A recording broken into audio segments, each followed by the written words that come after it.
इन्हें तो आप सभी जानते होंगे।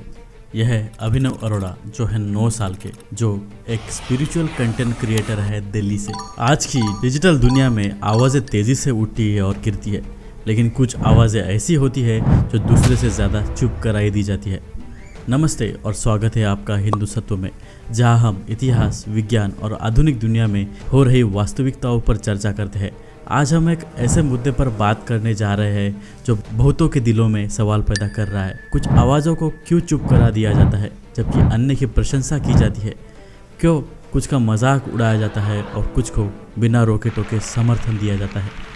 जो नहीं जानते उनके लिए अभिनव अरोड़ा एक लोकप्रिय इन्फ्लुएंसर है, जिन्होंने अपनी राष्ट्रवादी राय के कारण बड़ी संख्या में अनुयायी बनाए हैं। लेकिन हाल ही में वो भारी ऑनलाइन ट्रोलिंग और नफरत का शिकार हो रहे हैं, और बहुत से लोग मानते हैं कि ये इसलिए हो रहा है क्योंकि वो अपनी हिंदू पहचान को गर्व से व्यक्त कर रहे हैं। यहाँ पर एक बड़ा सवाल उठता है, जब कोई हिंदू समुदाय से अपने विचार व्यक्त करता है तो उसे असामान्य रूप से क्यों निशाना बनाया जाता है?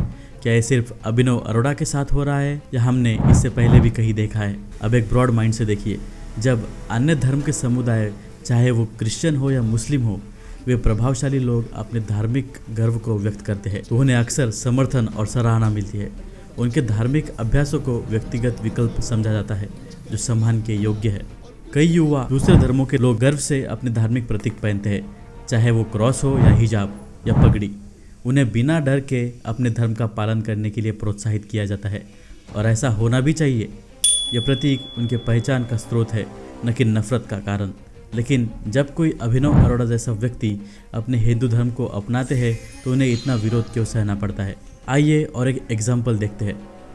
क्रिश्चियन और मुस्लिम समुदायों के प्रसिद्ध लोग अक्सर अपने धार्मिक कार्यों को खुलेआम साझा करते हैं। उन्हें सराहना मिलती है, ट्रोलिंग नहीं। चाहे वो क्रिसमस का उत्सव हो या रमज़ान के दौरान इफ्तार, इन धार्मिक अभिव्यक्तियों का सम्मान किया जाता है, जैसा कि होना भी चाहिए।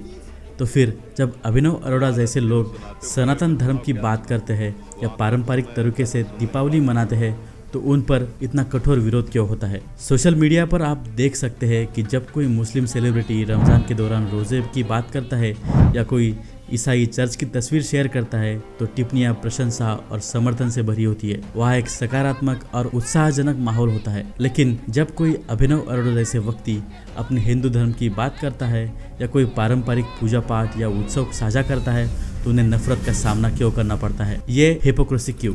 यहाँ पे किसी अन्य धर्म को निशाना बनाने की बात नहीं है। स्पष्ट रूप से हर व्यक्ति को अपने धर्म का पालन करने का पूरा अधिकार है।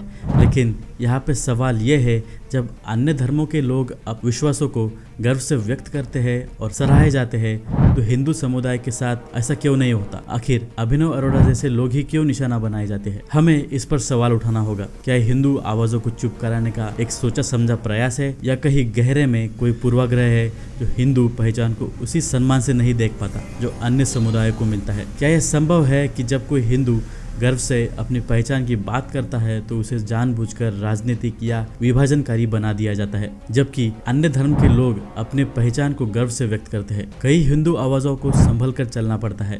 क्यों हमें अपनी संस्कृति छुपानी पड़ती है? हमारे विश्वास, हमारे रीति रिवाज, क्यों हमें इनको छुपाना पड़ता है? हमारी संस्कृति हमेशा सहिष्णुता, शांति और एकता के लिए खड़ी रही है, लेकिन समय आ गया है कि हम खुद से पूछे, हमारे गर्व को अहंकार या कट्टरता के रूप में नहीं देखा जा रहा है, हमारे रीति रिवाजों को निशाना बनाया जा रहा है। यह सिर्फ अभिनव अरोड़ा की बात नहीं हो रही है, यह एक बड़े मुद्दे की बात है। यह पैटर्न जो उन हिंदू आवाज़ों को निशाना बनाता है जो अपने विचारों को स्वतंत्र रूप से व्यक्त करने की कोशिश करते हैं, एक ऐसा ट्रेंड है जिसे हम बार बार देख रहे हैं।